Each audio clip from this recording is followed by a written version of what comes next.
général.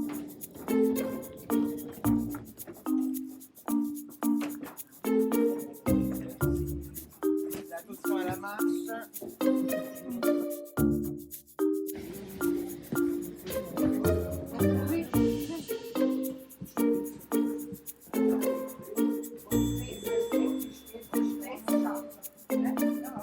Dans la Creuse, et vient se déverser à Villandry, une petite ville à côté de Tours, et on appelle l'année, puisqu'en période estivale, le niveau du Cher a tendance à baisser, rendant donc la navigation impraticable.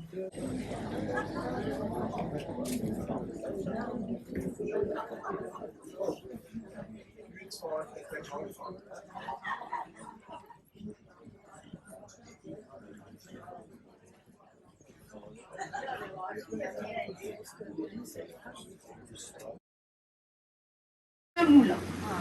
Il va tout de même conserver deux éléments. Il va conserver le donjon que vous voyez sur la rive de droite et qui aujourd'hui s'appelle la Tour des Marques, puisque c'est le dernier héritage de la famille. Il va également conserver les fondations du moulin qu'il jugeait assez solides pour supporter son château.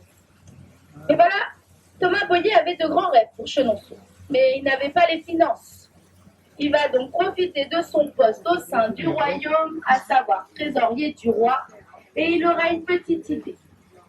Il s'est tout simplement dit, comme c'est moi qui compte les sous du roi, pourquoi pas détourner une petite partie des fonds? C'est apparemment une vieille tradition française qui ne cesse de perdurer. Et il pensait le faire en toute discrétion, mais François Ier n'était pas dupe. Il va ouvrir une enquête à l'encontre de Thomas Boyer et cette dernière va durer de nombreuses années, si bien que le château d'Amboise, de Chambord ou encore de Blois, le château restera donc dans le ne concerne que la tour des Marques et le château Renaissance. Le pont ni même la galerie n'existent pas encore. Donc pour rejoindre la rive gauche, Diane de Poitiers devait faire un grand détour, ce qui l'embêtait un peu. Elle s'est dit pourquoi pas un pont reliant le château à la rive, le château à la rive gauche. Et elle fera la demande à son amant Henri II et toujours par amour pour elle, il lui fera construire un pont à 5 arches sous lequel nous allons tenter de passer dans quelques instants. Ah, comme dit le capitaine, il a bu du café avec du calva. Cérémonie à Chenonceau et invité toute sa cour. Mais le château lui semblait un peu à l'étroit. Elle va donc faire ériger une galerie à 2 étages, et cela juste au-dessus du pont de Diane de Poitiers. Mais elle avait d'autres projets pour Chenonceau. Elle souhaitait faire ériger une grande tour ovale sur le côté gauche de la galerie. Si vous regardez attentivement, vous pouvez voir des pierres sortant le 8 à Amboise. Et si c'est la première fois que vous traversez les arches, la coutume veut que vous fassiez un vœu.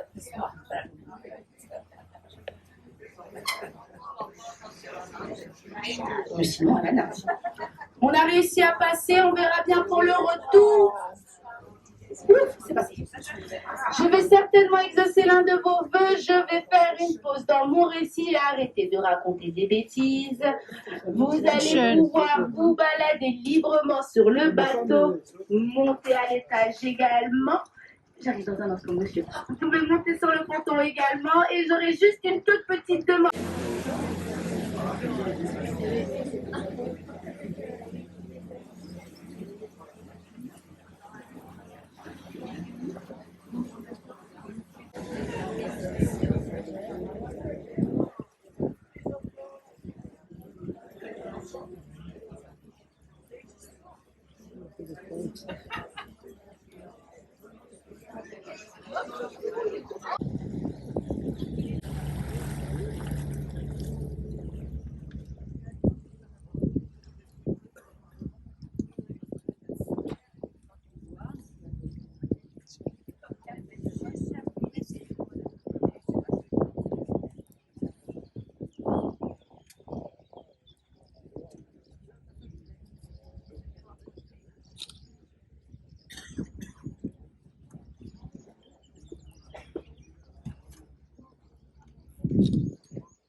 Je sais pas, l'hiver, avec sa veste là. Il n'est pas chaud avec votre veste? Bah oui, toujours, hein. Non, ça va? Ah oui, en plus, on sait pas. Un t-shirt en dessous de la chemise.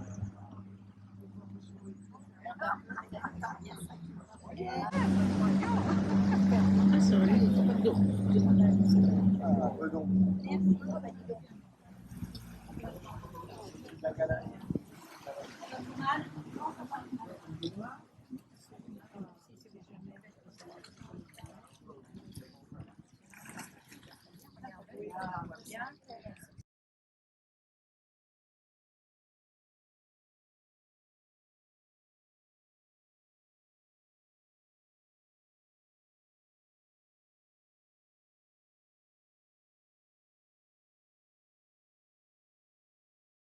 Vous pouvez visiter la chambre de Louise de Lorraine qui a été conservée en l'état. Et apparemment, tout est noir jusqu'au et ils sont.